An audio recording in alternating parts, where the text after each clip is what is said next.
Okay mga papi, done installation po tayo dito sa Honda CB500X. Nagkabit po tayo ng Zenlo X1 Plus mini driving light 60 watts. So dito po natin nilagay yan sa ilalim nitong dating nakakabit kay Sir is GR. So nagdagdag siya ng Zenlo X1 Plus na 60 watts. Okay, bali ilaw po niyan low beam white, ang high beam po yellow. Ito yung ginamit nating switch dyan, domino 3-way sa handlebar. So clamp type siya.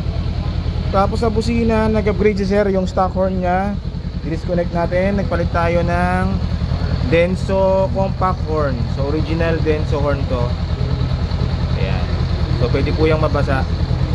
So sound check tayo sa Denso horn.